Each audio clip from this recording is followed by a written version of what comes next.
Okay, so Bismillahirrahmanirrahim. Assalamualaikum warahmatullahi taala wabarakatuh. Very good afternoon to everyone. Okay, so before we start our class, so I would like to remind everyone to mark your attendance through Putra Blast.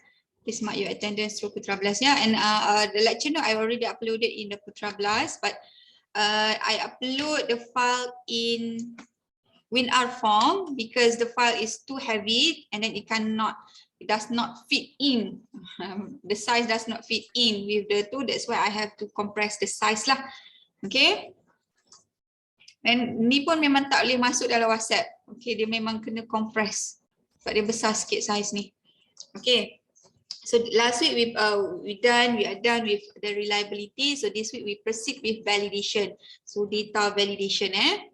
Okay, so this is our LO for today. So at the end of the session, students are able to define what is validity, determine the types of validity, and then we do the validity test, for example, the content validity, and then construct validation test using exploratory factor analysis, EFA. So this one special for special to those who are interested to develop a new instrument, exploratory factor analysis, or the one who combine few instrument to measure one variable. Okay, ini untuk exploratory factor analysis lah. Okay, and then next one, interpretation of construct validation test. Okay, so these are the 5 LO for this class. Okay, so what is validity? So validity refers to a study which is valid. It measures measure what they claim to. So validity ni referring to an instrument measure what it claims to measure. Kalau if let's say the instrument said that it is measuring the job performance, then it should measure the job performance, not something else. Let's say it stated that the instrument should measure personality, then the instrument should measure the personality, not something else. So itu maksud dia validity ni. Okay, it measure what it is purport to measure, what it is supposed to measure. Dia mengukur apa yang sepatutnya dia ukur. Okay, so the degree to which a measure is free of random and systematic error. So this definition given in terms of the statistical perspective lah. So it is referring to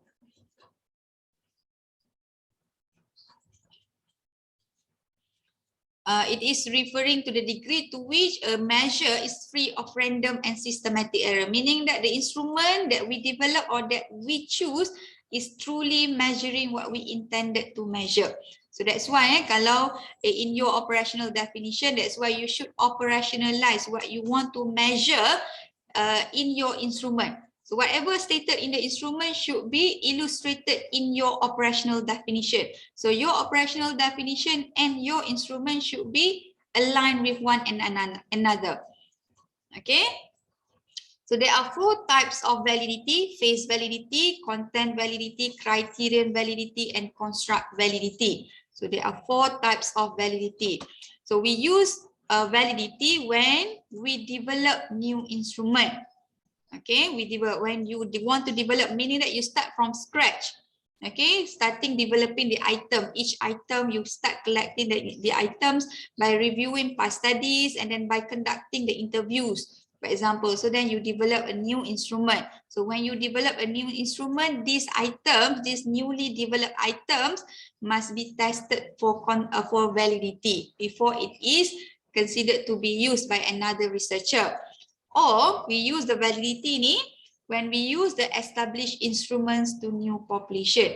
For example, the instrument that we use ni last time, or the developer of the instrument has tested the instrument among teachers. So then for our study, we want to use the instrument among employees in manufacturing organization and manufacturing company. So that's why we need to run the validity, okay, for the instrument. So this illustration, these 3 illustrations illustrate what is validity. 3 gambar ni. So good C ni indicated a good validity and good reliability. So this illustration ni illustrate what is validity in comparison with reliability. So target C ni, if you can see, all the bullets located at the center, which is indicated that The bullets ni consistently give the provide the consistent result, and then located at the main target, which is the center. Okay. Okay, so next one, phase validity. Tadi saya sebut dah. Okay, we start with phase validity.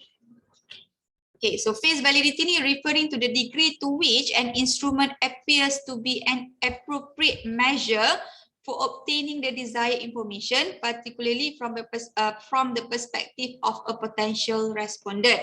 So basically, the interest or intention of validity ni are similar among all the types of validity. Okay, the differences just in what the differences that differentiate between the types of validity ni depending on the methods that we use to determine our validity. Okay, in terms of dia punya purpose sama, which is to indicate or to show that the instrument that we use ni really measure what it is supposed to measure. Yang membezakan antara jenis-jenis ni adalah dia punya kaedah yang digunakan. Okay, so to determine the phase validity ni, there are two methods. First, based on cursory review of items by untrained judges, according to Fink and Win 1995. Okay, so meaning that cursory review ni meaning that in your, if let's say in your study you use any people that you think you want to use their judgment to look at, to check on your instrument, either the items that you have measuring the variable according to your operational definition, then it's already considered to be phase validity. You already conduct the phase validity. Or you can also use the expert review, the questionnaire or the instrument, which is he or she concludes that it measures the characteristic or trait of interest. Okay, so phase validity ni does the measure looks like it is measuring what it is supposed to measure. For example, instrument to measure performance. So one of the items asks respondent to indicate their opinion at workplace. Okay, so on its face, this item appears to relate directly to job performance and therefore would produce a valid response. Okay, so these are examples of job performance items. Okay, so my performance in my current job is excellent. I am very satisfied with my performance in my current job. I am very happy with my performance in my current job. I am proud of my performance in my current job. I contribute a lot to my current organization in terms of job performance. I am a high-performing member of my current organization. Okay. So basically how to run the phase validity. So information needed when you want to conduct the phase validity, including your operational definition as well as the item to be reviewed by your judges. Either it can be the judge ni, can be your family, your friend. Kalau based on cursory review ni, the judges ni can be, the untrained judges ni can be your clique, your friends, okay, can be your parents, your mother, your father, anybody based on Fink and Lidwini. Okay, but in terms of information that you need to supply to them, including your operational definition as well as your items, so that they can check accordingly, either the instrument that you have measuring what you want to measure or not. Okay, clear for phase validity? Clear? Okay, next one, content validity. So content validity ni referring to subjective judgment of content following proper procedures to delineate content to domain using a representative set of items, assessing if items make sense by expert. So kalau phase validity, it can be either done by the untrained judges or expert, but for content validity, it must be done. It is compulsory to be completed by an expert, either the expert from the practice or expert from academia. Okay, up to you. So it relates to whether a measure is representative of a domain. Of a domain, you're referring to your behavior. Referring to your variable. Okay, and whether appropriate procedures have been employed for the development of items. Okay, so assessment of content validity focus on whether aspects of the domain of a construct have been excluded and aspect of the domain of a distinctly different construct have been included. So maksudnya in content validity ni, the expert will review either there are similarities or differences in your construct. Okay. Okay, so in terms of content validity ni, I'm discussing about the individual instrument, individual instrument. So within the individual instrument ni, there might be possibilities that you have more than one items measuring similar things. So that's why it said that if you have something that where the aspect of the domain of a construct have been excluded, ni maksudnya if you have more than one item measuring similar thing, then it should be excluded. If you have something that distinctively different but still measuring the construct, then you should include it. Faham Maksudnya dalam instrumen ni, maksudnya we need to make sure that all the elements to measure that construct ni must be included. Semua elemen, all from different angles lah, related to the construct. But we need to make sure that any redundancies be omitted from the instrument. Okay, from the items list lah. Okay, subjective judgment cannot be quantified with statistics. So content validity ni is very difficult to be quantifiable lah. Quantified. So if the scale used, then it is possible to statistically quantify. So kalau basically if we just report our content validity ni based on the subjective judgment by an expert, then it is very difficult for us to statistically proven that our instrument is in terms of statistic it is valid, because what we can present is just based on subjective recommendation or subjective comments by the expert. But if let's say you use scale, then it is possible lah for you to quantify either your instrument is valid or not. Okay, later on I'll try to introduce you to ICVI and CVI, Content Validity Index and Item Content Validity Index, in terms of indicating or translating your content validity into statistical form. Okay, kalau tak sempat hari ni, next week Okay, and then the content validity ni presented as an overall opinion of trained judges or expert. Okay, sebab biasanya content validity ni the expert just provide with the comments lah, either the item suitable or not suitable. But there is also the possibility to use scale, okay, rather than just providing the descriptive judgment of the expert. Then the expert also can provide in terms of the numbers, in terms of the suitability of the instrument. For example, from the scale 1 to 5, then probably he or she can take 5, for example, in terms of the suitability. Okay, and then the content validity ni can be increased through the literature search, expert interviews, group interviews, and then question database. So by doing your comparison, by doing your study or literature review, by comparing into these sources, then you can increase your content validity of the instrument lah, for those who want to develop a new instrument. Okay. Okay, so this is the step by step to run the content validity. First, you need to prepare content validation form. Okay, prepare the content validation form. Okay, example of content. This is the example of content validation form. Okay, so for example, validation of anatomic education environment inventory, a content validity study. Then you provide with the instruction, and then you provide with the scale. So this is the scale that I meant just now. Degree, you prepare in terms of the degree of relevance. Okay, so the scale that been used here is different with the scale that been proposed by the original authors, because the main purpose here to evaluate the validity or evaluate the quality of the instrument itself, not yet on answering the question. So kat sini kita baru nak evaluate sama ada the instrument yang kita pilih ni mengukur ke tak, itu je dulu by expert. But expert is not your respondent, so that's why it's not he or she not responsible to answer your question and not as your sample. But this one is for validity purpose. Okay, before you distribute your questionnaire. So we prepare our scale in terms of the relevancy. For example, 1, the item is not relevant.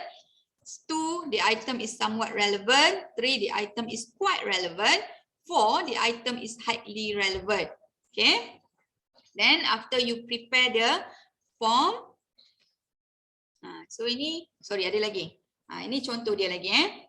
So you provide with the operational definition. So for example, domain 1 of variable 1, student perception on anatomy teaching methodologies, or for example, domain 1 job performance. Then you provide your operational definition. So how does you operationalize your variable, the variable in your study? Okay.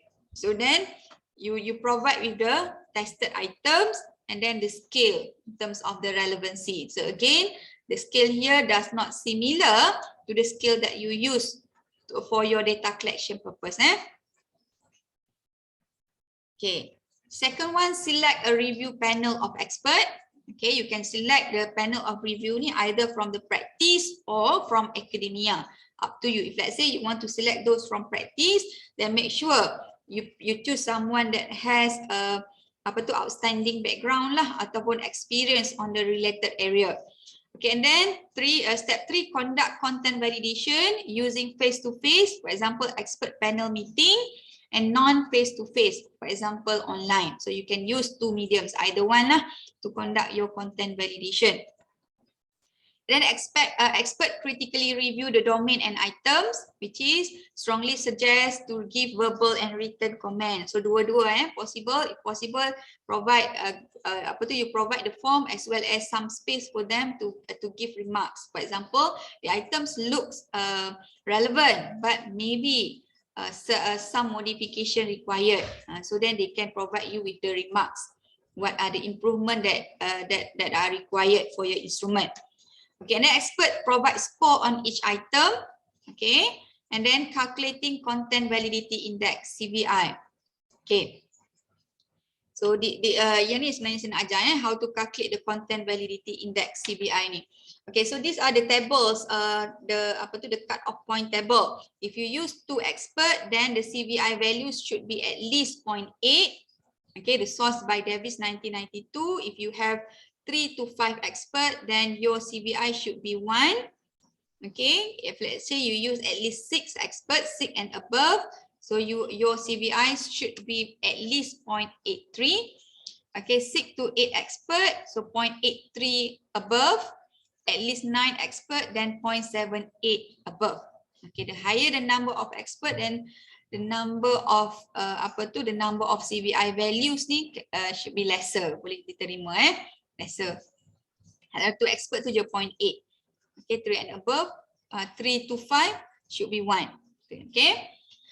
So there are 2 types of CVI. The first one, CVI for item, which is we call it as item content validity index. CVI ni referring to content validity index, which is it measure item level content validity index. So it provide you with the result or proof for item level content validity index. It provide you with the validity for each item. Itu maksud dia at items level.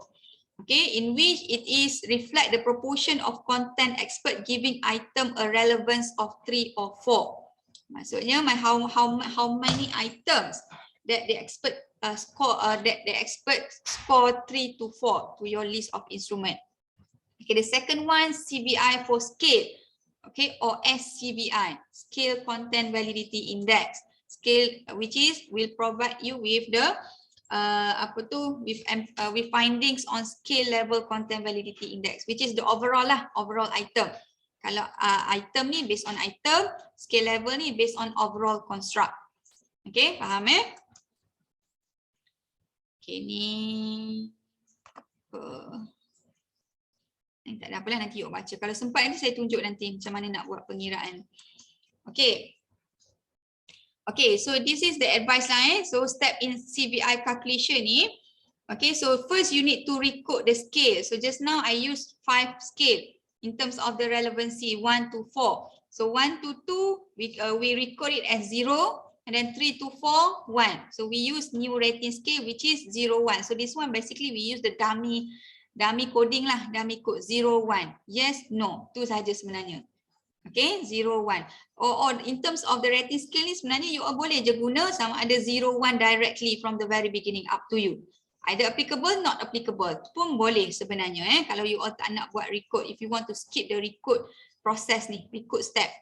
Okay, and then in terms of calculating ICVI, item content validity index, the formula is the aggregate item divided by the number of expert. Okay, the aggregate item divided by the number of expert. So for example, in total you have 10 expert. Okay, 10 expert. So then for the first item ni, how many expert are agreed with the relevancy of the instrument? Then you just divide the 10 divide by number of agreed item tu divide by number of expert. Itu sahaja pengiraan dia. Expert in agreement, okay, divide by number of item. Okay. Contoh. Okay, then content validity index for scale SCVI. Okay, so scale dia sama the cut off point similar with ICVI.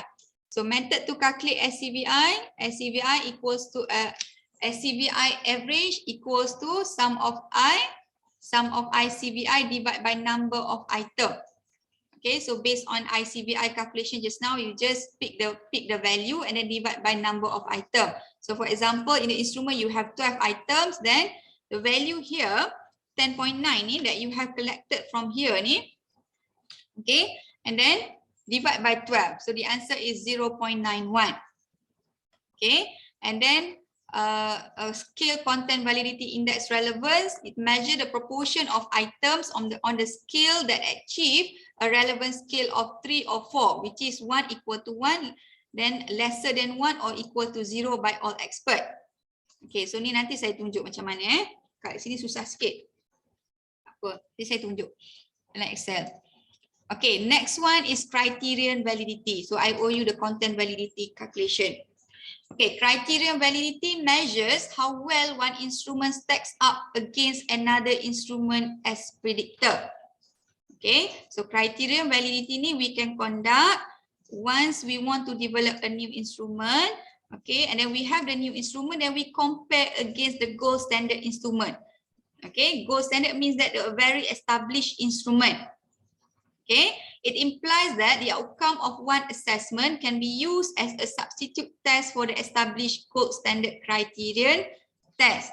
Okay, so maksudnya the newly developed instrument ni dia boleh dijadikan sebagai an option or alternative to gold standard instrument. Okay, so there are two types of criterion validity, which is concurrent validity and predictive validity. Concurrent and predictive, dua jenis. Okay, concurrent validity ni two measures, which is criterion measure and target test, are given at relatively the same point in time, and then the result of the two tests concur with one another.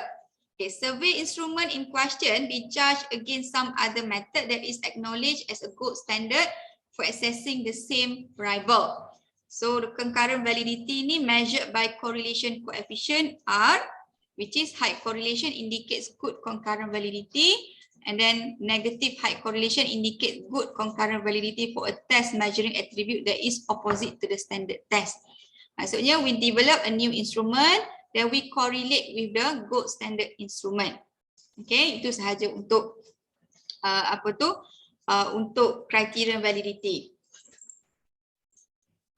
Okay, concurrent validity ni just remember we give the two measures, two instrument ni, we distribute the two instrument which is the newly developed and then the gold standard ni at the same time in term of this administration ni. Okay, concurrent validity ni dua-dua instrumen tu kita distribute sekali, then kita we do the correlation. We see the correlation between the two instrument. Okay. Okay, why do we need the new instrument? Kan tadi kita ada gold standard instrument. So why we develop the new instrument? Sebab apa? Sebab cumbersome. Kadang-kadang the gold standard instrument ni menyusahkan. Menyusahkan sebab it is too complex to our respondent. If you check the personality test, for example, there are a lot of version in personality test, for example.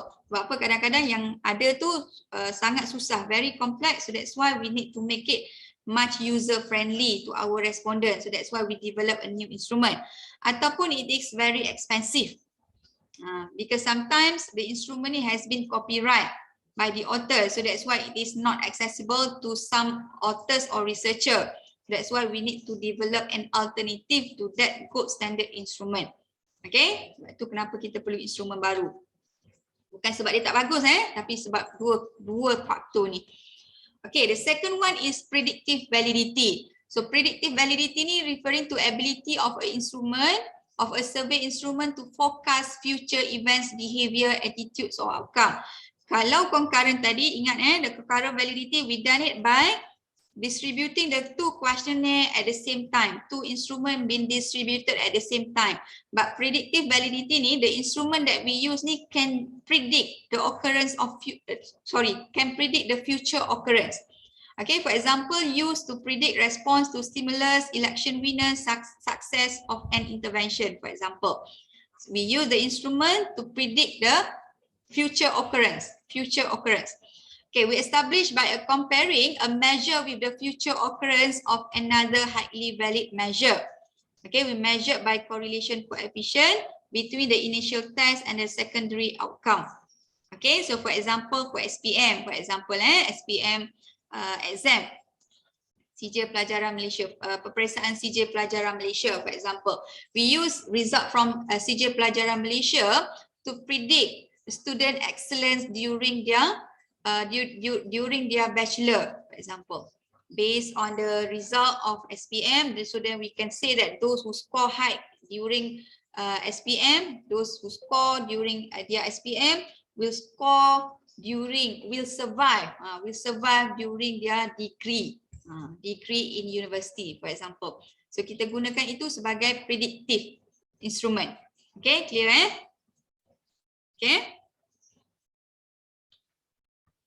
Okay, tadi criterion, now construct validity.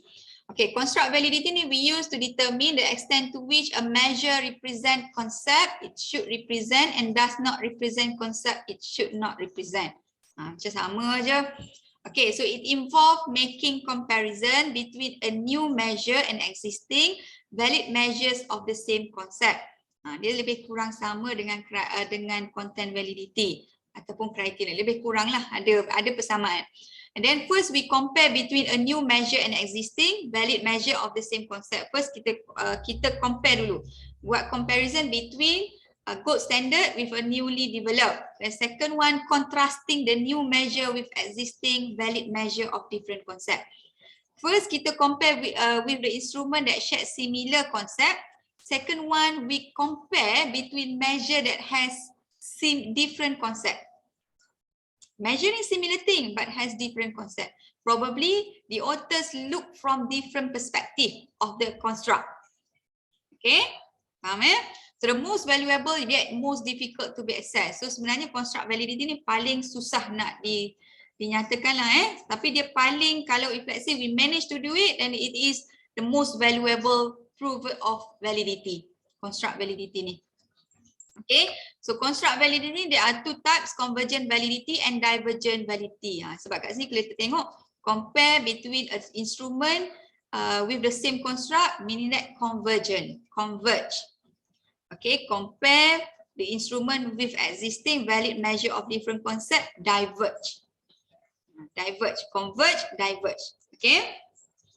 Convergent validity ni referring to the level of agreement between two tests that are being used to measure the same construct. Okay, we compare the similarities of the instrument with the instrument that measuring similar things, similar concept. Okay, kita compare dia punya kesamarataan. Okay, convergent validity, if it asks, does the measure correlate or converge with another measure of the same construct? Maksudnya in convergent validity ni we try to correlate with the same instrument. Correlate.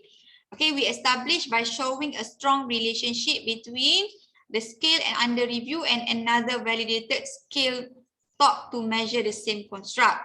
Okay, we measure by correlation coefficient, in which correlation coefficient larger or equals to 0.4 indicates acceptable convergent validity. Okay. Faham Ini untuk convergent validity. Okay, next one, divergent validity. Divergent ni we compare two construct that measuring similar thing but define the construct two differently. Okay, define the construct differently. Tapi dia measure benda yang sama tapi define the construct differently. Okay, it is also known as discriminant validity. Okay, which is lack of correlation between the scale under review and scale top to assess different construct. So maksudnya kalau dalam convergent tadi kita nak high correlation, but in divergent ni we want to have the less correlation. Okay. So ability of a scale to distinguish different groups of subjects. Sebenarnya divergent validity ni we use to identify is there any element that we should include in our instrument to make our instrument more holistic. Okay, itu maksudnya. Maksudnya bila kita mengukur sesuatu construct dia lebih holistic bila kita guna divergent ataupun divergent or discriminant validity ni. Okay, we measure by correlation coefficient R similar with convergent validity. Okay, in which correlation coefficient lesser than or equals to 0.3 indicates evidence for divergent validity. Semakin rendah, semakin bagus. Okay. Okay, so these are the types, the type of validity used and methods to test and strength of estimate. Ni contoh dia face validity we use is the measure testing what it is supposed to measure, other items possible. So we use the method used. Peer review, okay, tak ada, there is no statistical inference testing. Content validity possible for statistical testing. Ni the summary. Okay, any questions so far? Soalan tak? Related to types of content validity. Validity. Any questions so far?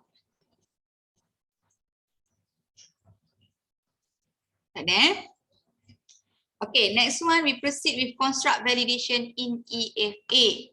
Okay, exploratory factor analysis. Okay, last time we learned about EDA, exploratory data analysis, but now we do the construct validation in EFA, but this one is a little bit high level lah. Kalau those who buat master science and PhD, then they can focus more on this one. So EFA is a tool. Again, EFA referring to exploratory factor analysis. It's a tool to examine an instrument's dimensionality. So when we conduct EFA ni, we want to determine how many dimensions are available in our instrument. Again, we use EFA ni when we want to develop a new instrument, okay, or when we combine two or more instruments to measure one variable.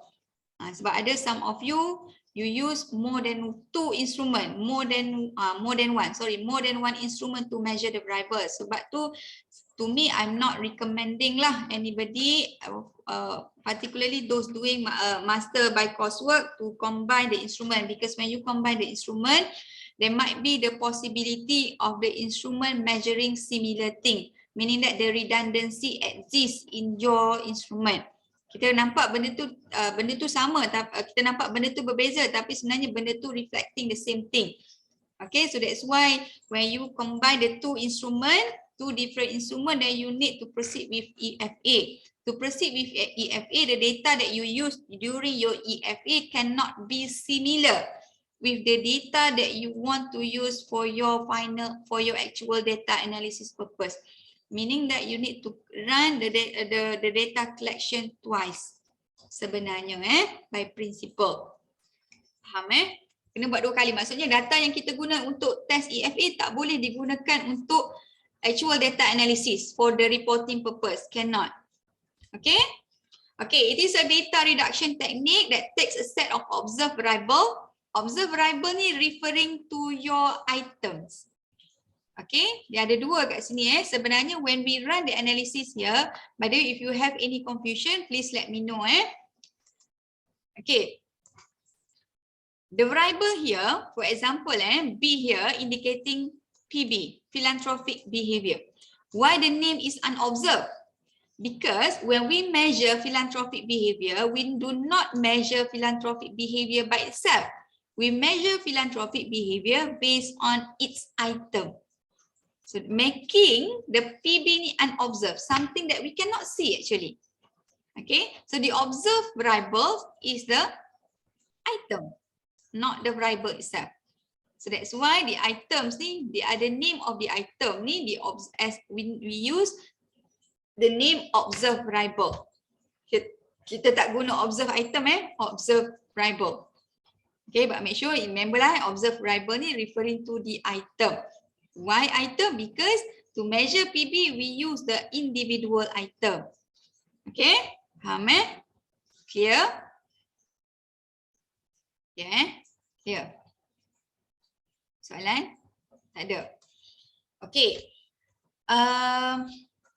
Okay, so kat sini. Okay, for example, skill item and use the covariances among them to identify a smaller set of unobserved, which is latent variables to explain their interdependency. Okay, so latent variable ni referring to unobserved construct. For example, job performance, apa lagi? Work engagement, job engagement, turnover, something that we cannot directly see the variable. Okay, itu referring to latent variable or unobserved variable. Okay, next one.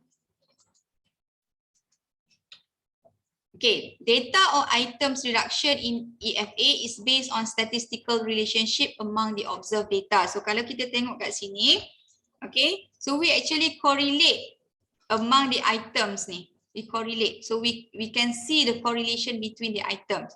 Okay, so kalau if let's say you run the EFA in EMOS ataupun in PLS, partially smart PLS or EMOS, okay, so then you can run this analysis concurrently. Okay, then you can, the value indicated here indicate the correlation between items, which is referring to factor loading. 0.5 ni, 0.53 ni indicate the factor loading or correlation. Dua-dua. Kalau kita guna, if you use the IBM SPSS, it will indicate the correlation value. So factor loading and correlation tu sebenarnya similar thing. Okay, kalau dalam EMOS ataupun Smart PLS, they use the term factor loading. But in SPSS, we use correlation. Okay, sama je, bendanya sama. Jadi, okay, item will be grouped solely based on covariance among them, and then correlation coefficient between the indicators and the factors are known as factor loading. Okay, script plot provide visual representation of eigenvalues corresponding to each of the extracted factors. Then script plot provides another source of information to judge the number of empirical factors underlying a set of scale item. Okay, ni sebenarnya saya akan tunjuk ni. Banyaknya, jauhnya nak keluar. Okay, if you mana dah? Oh, ke depan lagi. Okay, so this is the script plot. I'm sure that you already seen this graph in statistic class. Pernah tengok tak? Pernah kan? The script plot. Have you seen this one, right? So this script plot ni will indicate how many factors are available in your data set. Factors ni meaning that sub-construct. In our construct, when we develop a newly instrument, we list the items. This list of items will not yet categorize them into the sub-construct. So when we conduct the EFA will identify the available sub-construct or categories in our instrument. So script plot ni will indicate how many subcategories exist in our data set. Ni contoh ni script plot. Saya ke depan balik.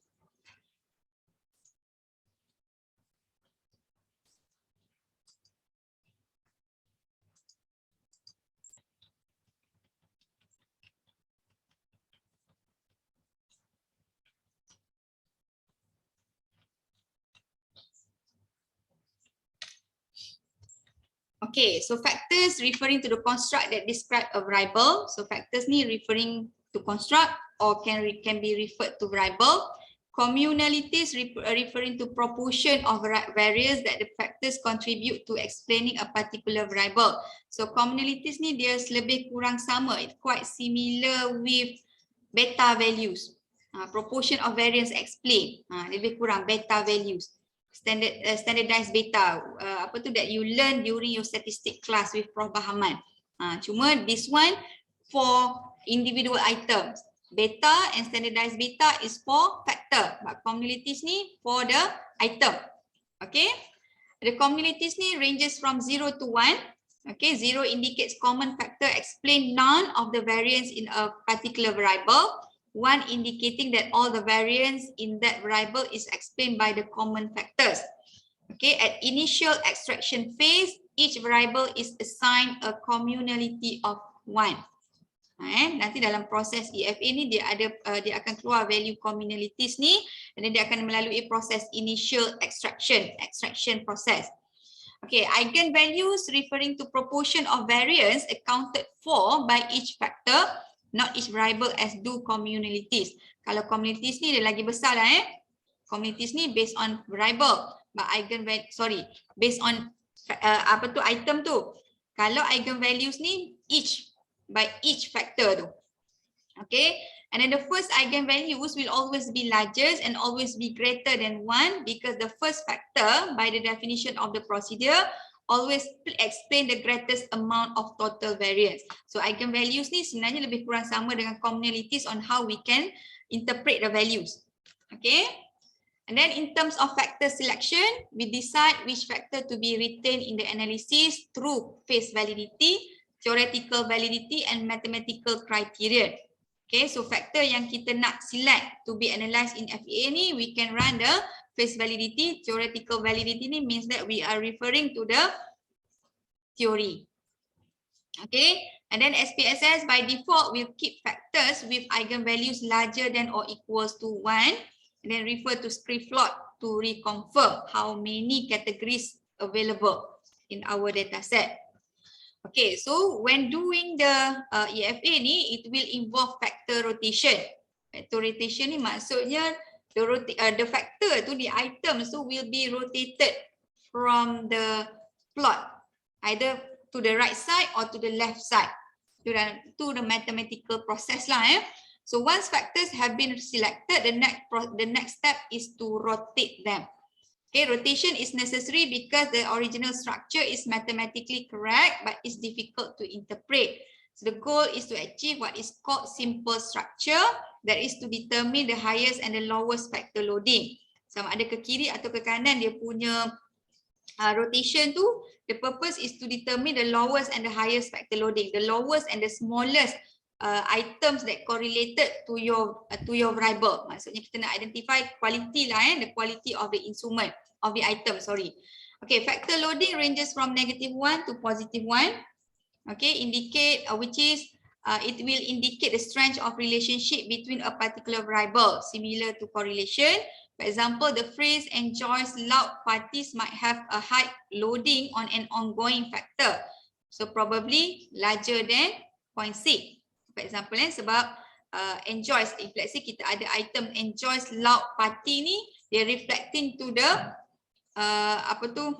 extraversion extrovert character, which is outgoing. Okay, and then we can estimate that probably the factor loading or the correlation value will be larger than 0.6 and have a low loading on intelligence. Possible possible, ni contoh je. Okay, which is we can estimate probably the factor loading lesser than 0.1. Okay, ni dia punya example of unrotated and rotated structure. Kalau unrotated ni dia original lah, rotated ni dia ada sama ada to the right or to the left.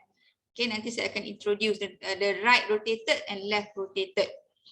Okay, so these are the types of EFA extraction. We have PCA, Principal Component Analysis, unweighted least squares, generalized least squares, maximum likelihood, principal exist factoring, alpha factoring, and image factoring. So this type of extraction are available in your SPSS. I will not introduce all lah, cuma saya kenalkan semua. Okay, tapi kita hanya pakai principal axis factoring ataupun principal component sahaja. Kita pakai dua tu je. Okay. Ni saya tak proceed lah ya. Nanti you all baca PCA apa, unweight apa. Okay. Tapi yang kita biasa pakai PCA ni, Principal Component Analysis, which is a factor extraction method used to form uncorrelated linear combination of the observed variable. Maksudnya the analysis ni based on the correlation of the items. Okay, the observed variable ni referring to the items. Okay, the first component has maximum variance, which is 1. Okay, and then successive components explain progressively smaller portion of the variance and are all uncorrelated with each other. So PCA is used to obtain the initial factor solution. It can be used when a correlation metric is singular. So maksudnya PCA ni will derive from the original item list ni, it will proceed from one with the highest variance to the lowest later on. It will determine how much categories are available in our data set and how many items, how much the items measure the variables. Okay. So yang lain ni boleh baca tapi saya tak tekankan lain, saya tunjuk PCA sahaja, PCA. This one, extraction method. Okay. So types of EFA rotation. Tadi extraction, now rotation. So we have 5 types of EFA rotation. Dia ada varimax. Tadi saya kata rotation ni meaning that either the rotation into the left or right side. Okay, so varimax, direct oblique, quantimax, equimax and promax. Yang kita biasa pakai varimax rotation. Okay. Varimax ni is an orthogonal. Orthogonal ni means that the rotation is on the right side. Okay, bila kita buat analisis tu, when we rotate the item tu, it started from left to right. Maksudnya kita rotate to the right side. Okay, orthogonally to right. That minimize the number of variables that have high loading on each factor. So this method simplifies the interpretation of the factor. So ni the categorization of sama ada orthogonal or oblique. So orthogonal rotation ni consists of varimax, quantimax and equimax rotation. Oblique ni consists of direct oblique and promax. Ini contoh dia punya rotation. Okay. Figure A ni orthogonal rotation, which is we rotate from the y-axis ni to the right. Tapi kalau kita tengok oblique rotation ni, kita rotate ni kat sini ni, yang bawah ni from y-axis ni, from x-axis ni above, located above, dia terbalik. Okay, ini untuk oblique rotation, rotation dia ke kiri, to the left. Okay, now if let's say we want to run EFA in SPSS, you may open your data set, the data that I've shared with you earlier. Please use that data set.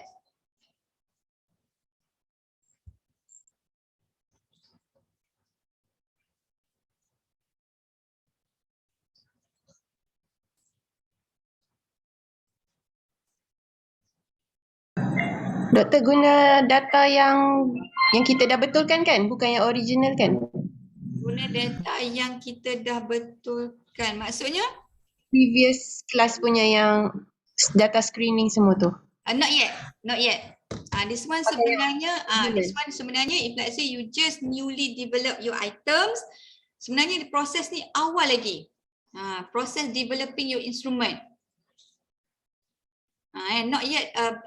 When we screen our data, that one we are preparing our data for analysis purpose. But this one ni we are preparing our items to measure the variable. We are not yet collecting our data untuk yang EFA ni.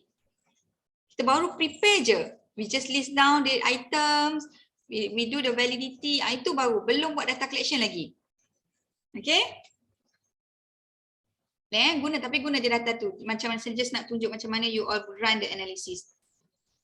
Dah, buka dah. Are you ready?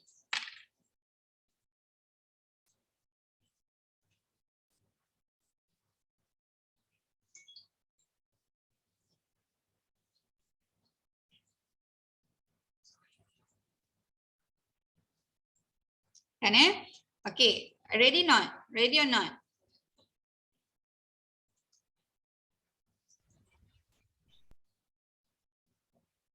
Okay, if you are ready, then after you open your data, you click analyze, click dimension reduction, and then factor. Analyze, dimension reduction, factor. Okay, this is how we can do the exploratory factor analysis in IBM SPSS. Okay, analyze, dimension reduction, and factor. Then in your factor analysis box, you include 8 items of philanthropic behavior. Include all the 8 items.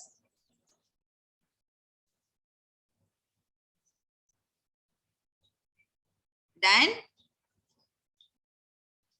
senyap ni, semua dah buat ke tak ni? Dah, doktor. Okay, done. Then after that, you click descriptive.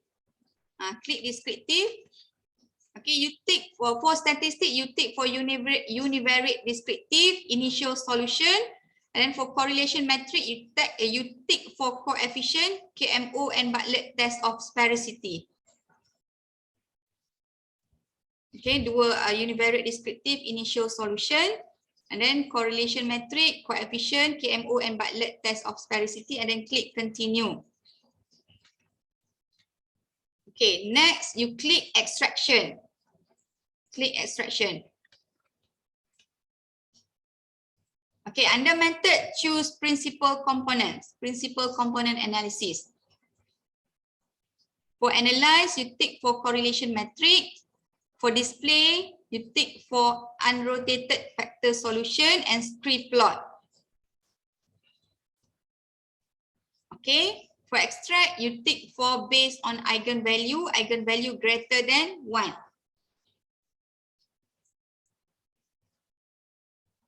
Done? Done. Okay, and then click continue.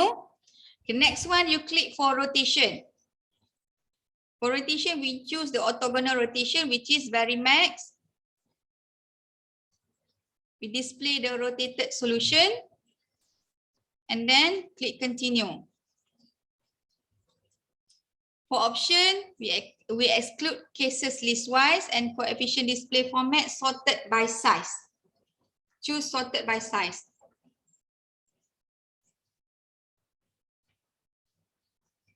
Then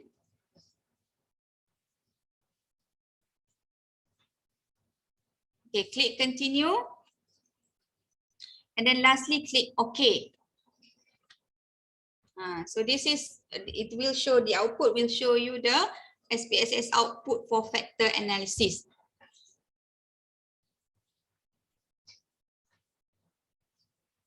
You get the same result as mine?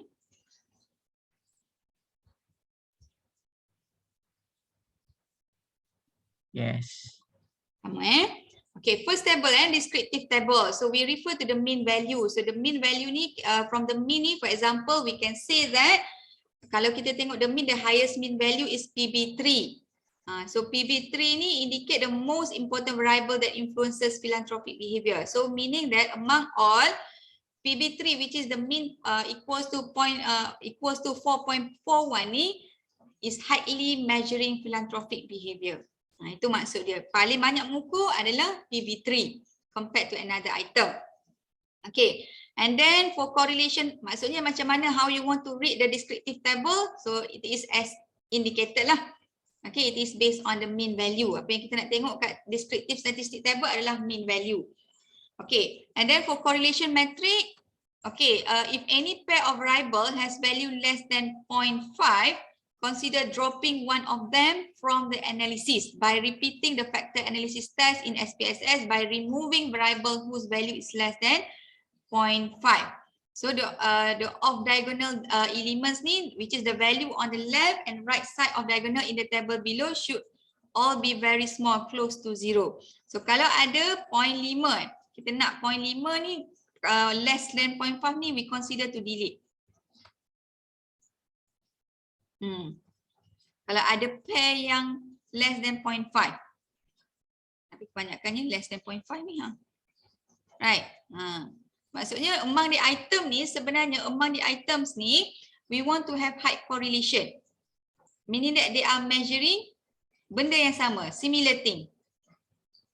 Okay, faham Kalau less than 0.5 tu, we want to consider to delete. Tapi dalam kes saya ni banyak lah Maknanya semua nak delete ni. Right?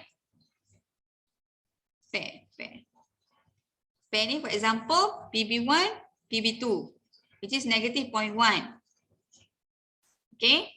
Then PB3, PB1 negative 0.005. Okay, so but dia punya cut off point is 0.5. Okay. Faham Sepatutnya supposedly if the value of the correlation between the pair ni lesser 0.5 and lesser ni we consider to delete. Okay. Nah itu maksud dia based on correlation metric ni. Okay. Next one KMO and Bartlett test. The KMO Kaiser-Meyer-Olkin measure of sampling accuracy ni will indicate either your measure a measure of whether your distribution of values is adequate for conducting factor analysis. So kita akan tengok kalau let's say this is the cut off point for KMO measure. If the value 0.772 is middling. Kalau the value yang kita nak adalah 0.6 and above lah for KMO ni. 0.6 and above. Kalau 0.5 ni not acceptable lah. Kalau 0.5 ni lagi lah unacceptable. Okay, tapi kita nak 0.6 and above. Lagi cantik untuk KMO. So that we can say that it is adequate to run the factor analysis. Okay, so KMO ni will indicate the adequacy of running the EFA. Next one is Bartlett test of sphericity. Okay, the Bartlett test of sphericity ni will indicate either the multivariate normality of your set of distribution is also it also tests whether the correlation metric is an identity metric. Okay, kalau identity ni kita tak nak. Okay, so a significant value 0.05 indicate that these data do not produce an identity matrix. 0.05. Tapi kita punya 0.0. Kalau ni lesser than 0.05 lah, then barulah dia akan indicate that there is no identity matrix in our data set. Okay. Sorry, dia nak besar. Larger than 0.05. Okay, we want the value of Bartlett sphericity ni larger than 0.05. So that it will not indicate that our data set does not consist of identical metric. Betul lah, lesser than 0.5 ni. Allah, balik. Okay, kalau larger than 0.05 identical metric, lesser than or equal to 0.05 non-identical metric. So what we want is the value lesser than or equals to 0.05. Okay, barulah metrik dia tak sama. Okay, metrik ni sebenarnya kalau if let's say you attended the manual calculation of multivariate statistic, then you can know in details lah how does the calculation works for matrix ni. Okay. Okay, so this is the communalities. As what I said, the initial extraction ni, all the initial extraction values for all items will be 1. But this is the value after the extraction. After we extract, dia akan keluarkan a new value. Okay, so the communality value more than 0.5 to be considered for further analysis. So kalau for extraction ni, we will use the table extraction ni. Then we check for the items with the extraction value larger than 0.5 for further analysis. So kalau kita tengok kat sini, so there are 6 items. 2 items considered to be deleted because of the communalities or extraction value lesser than 0.5. Okay, so how to read the extraction value ni? Okay, we can say that 65.4% of the variance in PB5, this one, is accounted for, while 44.8% of the variance in PB1 is accounted for. Sama macam mana kita baca result beta and standardized beta. Okay, sama macam mana kita nak baca extraction value ni. The how much variance explain, itu sahaja sebenarnya. Okay, and then for the total variance table ni, it will indicate how many factors available in our instrument ni. So just now, this instrument ni just list down the 8 items, but we do not identify how many categories are there. Okay, so sebenarnya after we run the EFA ni, we identify that there are two categories exist in our data set. Ni, why two? Because there are two values under the initial eigenvalues ni that score more than one. Ni. So that's why dua. Maksudnya dua komponen kat sini. Okay, akan ada dua faktor sebenarnya dalam tu. Okay, there will be two sub-construct in philanthropic behavior instrument. Okay.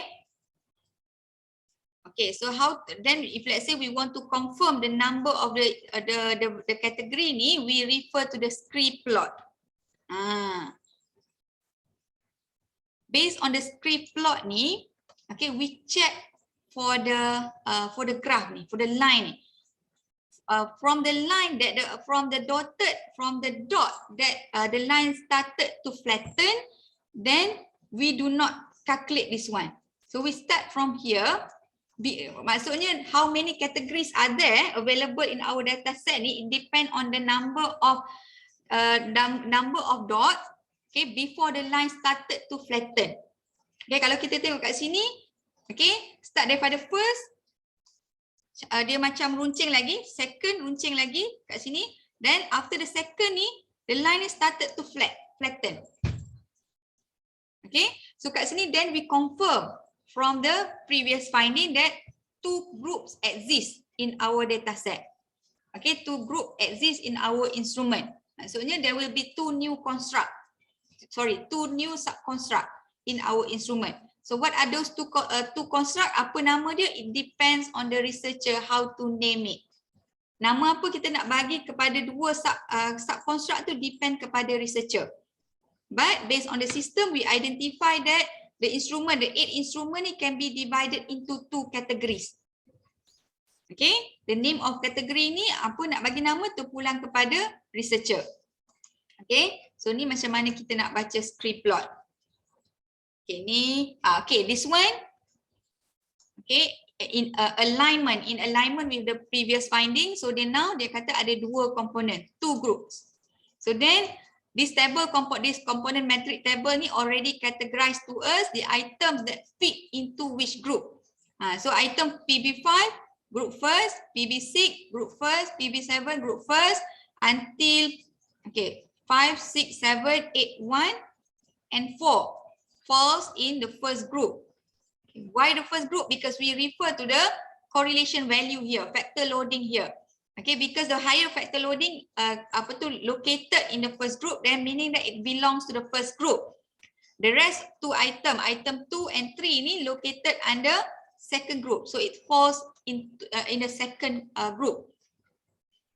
Ini maksud dia. So maksudnya item yang 6 item ni dia belong dekat satu kumpulan. Dua lagi ni kumpulan lain. So macam mana kita nak bagi nama bagi kumpulan satu, komponen satu ni terpulang kepada researcher by referring to items to reflecting what? Okay, physical philanthropic behavior atau philanthropic behavior ni consists of two, donation and volunteerism. So probably one ni volunteerism, volunteer. Okay, and then component two ni probably donate money, for example. So ini sebenarnya kita identify through kita punya literature review, theory, based on past study and so on. Then we can propose the name of the category here. Faham Okay, kat sini Okay, next one adalah ni rotated matrix ni lebih kurang lah sama dengan tadi. Component transformation, tak ada apa yang this one. Okay, done. Any questions so far?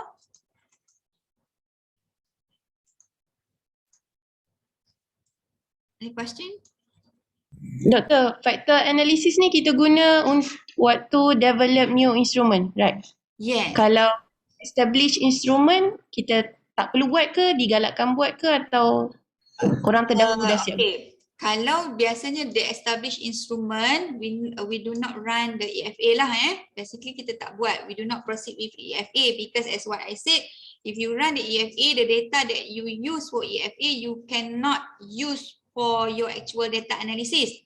Okay, meaning that for the actual data analysis, you need to recollect your data after you reconfirm the EFA. So EFA ni we use when we develop a new instrument. Biasanya kalau researcher, for those who do the master science and PhD, biasanya there will be one study. Dia conduct study dekat the research that they conducted only to develop the instrument. For example, the proposed instrument is job satisfaction. Then dia just develop instrument on just job satisfaction je. Tapi dia punya proses tu banyak lah. They start with literature review, then they proceed with literature review ni benchmarking lah. Dia buat benchmarking. And then review past study, review the themes, review the items that they need to include in the instrument. And then after that, they conduct the interview. After conduct the interview, then they figure out the items. Based on the interview tu, they determine the items, list the items, and then test the items. Testing the items, so after they prepare the list of items, then test. Then test ni, then barulah dia buat EFA tu. To conduct EFA ni, you need a large sample, 500 and above. Some researcher recommend 1,000 and above. Okay, for EFA purpose. And then if let's say you want to test the correlation ni, if let's say you have any variables in your study, then you need to correlate. To correlate ni, then you need to run another data collection. Tapi yang ni saya cerita macam mana past researcher, past scholar develop the instrument. So these are among the processes that the instrument went through untuk jadikan dia an established instrument. Satu tadi macam bila kita pakai adalah bila kita develop a new instrument. Second one adalah when we combine more than one instrument in our study. For example, to measure job performance, then you have two different references, two different instruments. So then you think, in your opinion, the two instruments should be included because they probably measuring different angle of job performance. Okay, so then after you integrate the two instruments, then therefore you need to run the EFA before you are able to proceed with actual data analysis. For data collection process, then you need to run two data collection process. Dua kali. Satu to determine to use for the purpose of EFA. The second one for the purpose of responding to your research objective. Faham Sekejap saya nak tunjuk yang ICVI dengan SCVI tadi. Tuan-tuan saya hutang tu, mana saya letak dia punya Excel.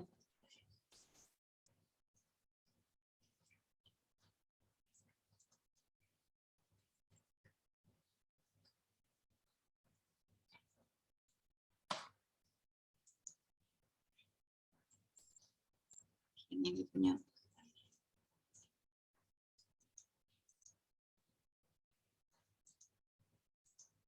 Okay, so this is the template. I not yet share the template actually, lupa tadi. So this is the template for content validity index calculation yang I said just now tu. Okay, so basic actually the detail explanations regarding content validity index ni you can refer to Yusof 2019. Sebenarnya Excel ni saya develop based on the explanation given by Yusof ni lah. Okay, based on explanation saya buat based on apa yang saya faham, dan saya refer sikit, so I come up with this template. Okay, so template ni sebenarnya memang dah predetermined lah, you just insert the value then it will directly come up with the value to you, for you. Okay, so for example, to measure job performance, then you have 12 items. You have 12 items. This is your instrument for job performance. Example lah. So you list down all the 12 items. So then to run the content validity index ni, CVI ni, then you have, for example, you have chosen 10 expert, 10 judges. Okay, from the scale of 1 to 4. From the scale of 1 to 4, for example, based on the relevancy tadi, we code dulu before we start using this template. Then you need to decode. Okay, 1, 2 equals to 0, 3, 4 equals to 1. Up to you lah. Macam saya kata tadi, you also can use 1 or 0 ni from the very beginning. Either 0 ni relevant, 0 not relevant, 1 relevant. Maksudnya bila you all guna that scaling from the very beginning, then untuk stage ni you all just key in either 1 or 0. Okay, so You just key in so you are just key in the marks given by each expert. Okay, for example, for expert 1, for item number 1, so expert said that it is relevant, so it give score 1. Okay, 1 1. For example, Q3 ni je. Q3, all the expert are in agreement that the items is not relevant, so they locate 0. Okay, so at the end of it, the proportion of relevant ni, this template will calculate for you lah, the relevance of the items according to the relevance of item according to expert. Okay, and then here is the average of item judged as relevant across the 10 experts. So this one sebenarnya the summary je lah, summarize je. Number of relevancy ni, the sum of relevancy ni divided by number of expert. Okay, tambah je 0.9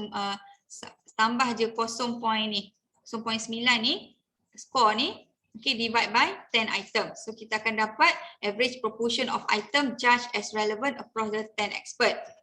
Okay, and then after that, kita ada based on item ni kita come out dengan expert in agreement.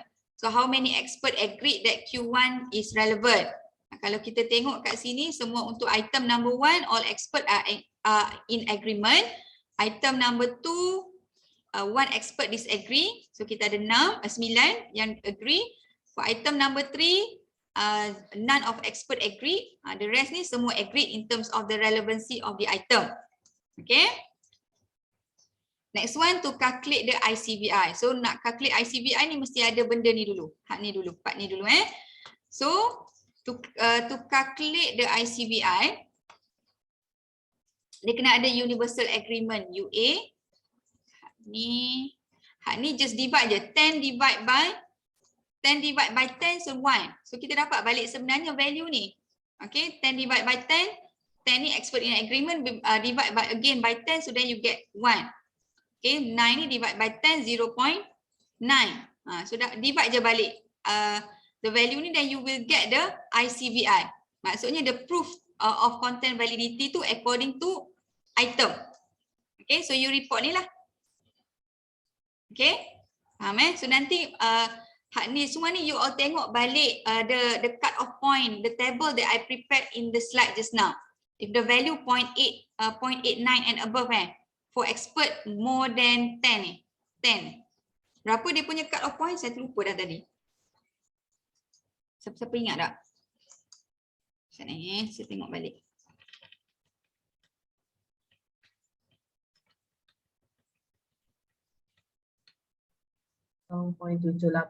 At least 9, 0.78. 0.78. Okay, 0.78. So here in the template ni, as we can see, all the values are above 0.9 except item number 3. So item number 3 ni we kita consider for deletion lah to item number 3. Okay, since it is not relevant lah according to expert. Okay, so then settle for ICVI. So this one is the sum of ICVI lah. Tapi yang kita nak sebenarnya for ICVI, you all just report this one.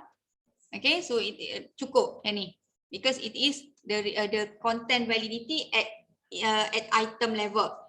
Okay, next one, to calculate the scale content validity index. Scale content validity index ni the overall lah. Okay, so the overall ni macam mana kita nak buat? Okay, with sum of ICVI ni divide by number of item. Okay, sum of ICVI, we just add all the ICVI values. Okay, and then divide by number of item.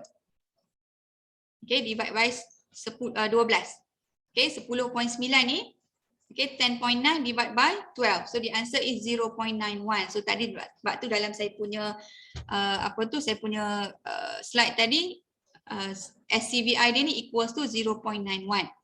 So samalah SCVI pun dia punya cut off point is 0.78 and above for more than 9 expert. So this is indicating that the instrument is relevant. Okay, the instrument is relevant.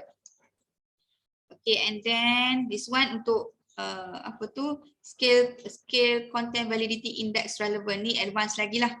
Okay, sum of UA, sum of this one, divide by number of item 12, then you get the SCVI relevance.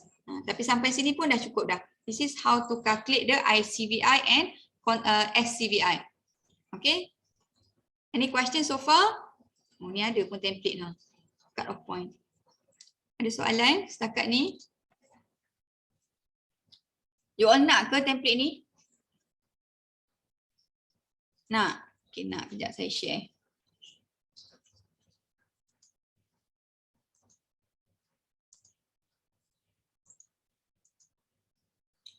Any questions so far? Doktor. Yes? Siapa? Siapa? Yoga Okay, yoga. Why yoga? Ada azan kat belakang.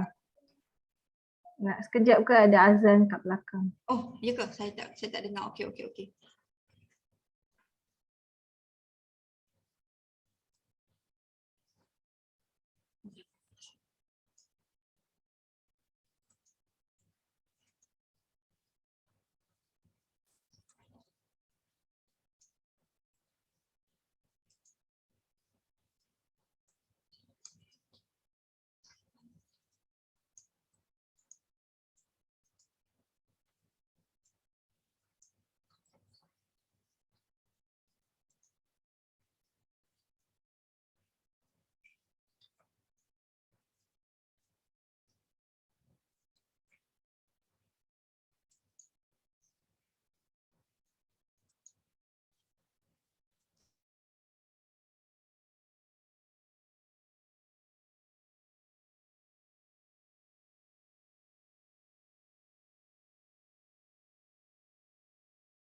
Dah ke belum azan?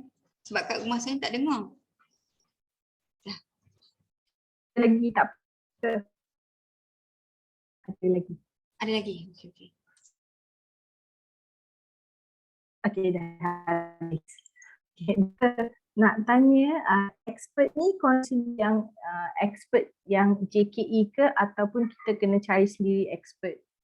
Okay, for JKE ni JKE. Okay, for JKE ni it is actually supposedly just check the procedure of your instrument.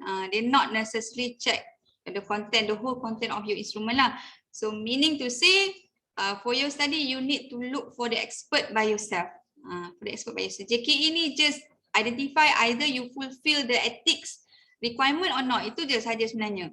Either the instrument is, if let's say the instrument, the items is sensitive, then how you handle it, how you monitor it. Itu sebenarnya in terms of technical part. Tapi for the instrument ni, you still need to look for yourself lah, by yourself lah. Again, the judge tu either can be from academia or practice. Kalau ada combination of both, it would be perfect lah for your study. Okay, thank you, Doktor. Dengan dengan yang tadi tu, obviously it's the pilot lah kan, bukan we do it at the pilot kan, bukan only then all the validity we confirm first, only then we go for the full data collection kan, for the construct validity. For the validity, make sure you pick accordingly which one that is suitable for you. So probably predictive and concurrent ni not suitable for you for if let's say you use the established instrument. Kalau you all use established instrument, dia macam tak sesuai lah. Okay, but at your level master science and master by coursework. So I thought if you report the phase validity and content validity already enough lah. Phase validity and content validity should be enough at master by coursework level. But for master science and PhD, so probably you can proceed with discriminant validity, higher level. But for those who developing a new instrument, and probably you want to proceed with discriminant validity, convergent validity. Itu memang automatically akan ada when you run the SPSS, when you run the apa dia, when you run the when you run your analysis using MOS or Smart PLS, dia automatically akan ada Convergent Validity. Kalau yang buat develop instrument ni pula, you all akan buatlah predictive ke, concurrent validity, you all akan buat that one, convergent, divergent, itu untuk higher level. Tapi for coursework purpose, dissertation purpose, saya rasa ada you all report phase validity ataupun content validity should be appropriate dah for the report. Dia ikut level sebenarnya. Okay, ikut level. Boleh Tapi jangan report semua. Banyak. Okay, report yang mana the most suitable for your study. Ada lagi soalan? Doktor, contoh kan kita lantik 5 panel of expert untuk CVI tadi tu. Semua agree, semua item relevan contoh. Tiba-tiba bila dekat pilot, kita test dengan pilot yang kecil, responden yang kecil, ada cadangan untuk deletion of item. So tidakkah di question semula yang panel awal tu kenapa dia tak tara ke, atau macam responden pula yang punya feedback tu kita follow pula lepas pilot tu contoh? Possible. Dia possible. Dia macam ni, both pilot and content macam pilot and content validity ni adalah purpose untuk kita prepare instrument kita dua-dua.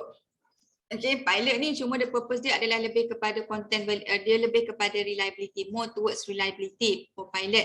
But that's why when I said for your pilot study, if possible, try to minimize the number between 10 to 30 so that you can have more interaction with your respondent. Sebab apa kita nak interaction ni? We want to get feedback. So other than we get feedback from our expert, sometimes our sample ni pun can give our meaningful feedback regarding our instrument to us. Dia boleh je, dia macam minta kita adjust sikit ayat. In terms of item tu probably dia dah betul in terms of content, but sometimes in terms of the structure. The structure tu mungkin the setting tu tak kena dengan dia.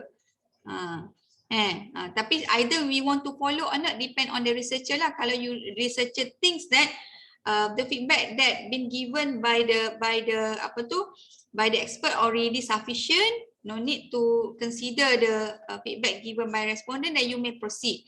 Tapi kalau rasa takut, was-was, then you may consider either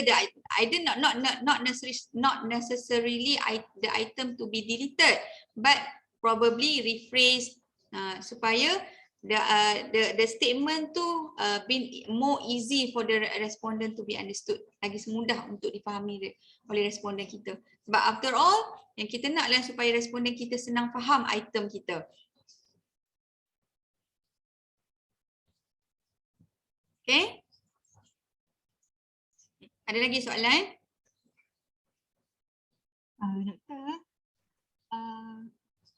I'm planning to use 2 instruments for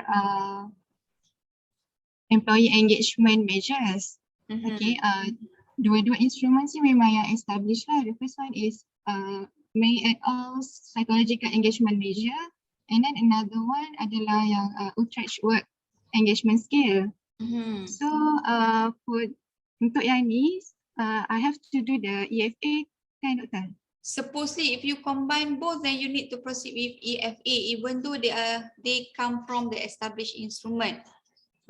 Walaupun dia established, tapi dia possible ada redundancy. Sebab kita tak naklah dalam instrumen kita tu one item measuring ada items measuring similar things. Tapi maksudnya saya kena guna data daripada pilot study punya lah untuk kedua-dua instrumen. No, guna data pilot. Dia macam ni, for pilot tu first thing.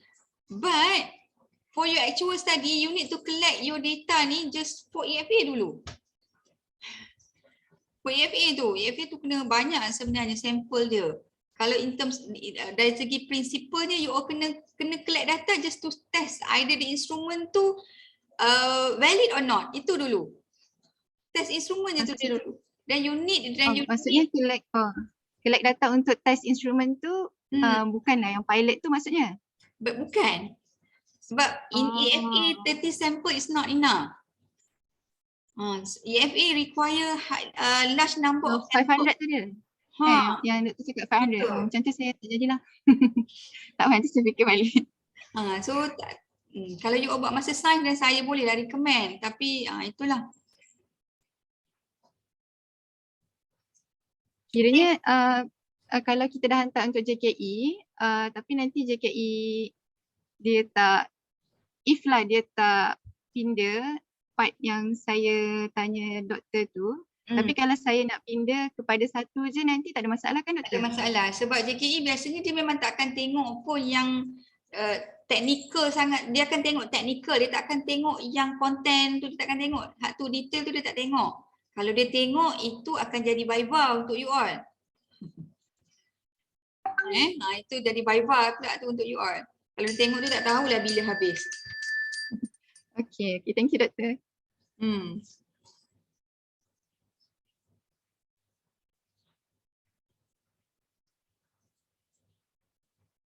Tak ada lah, tak ada soalan. So, is it okay we stop here for today? So we stop here. So insyaAllah, so thank you guys. So insyaAllah we will see each other next week again. Okay, Assalamualaikum. Thank you doktor. Thank you.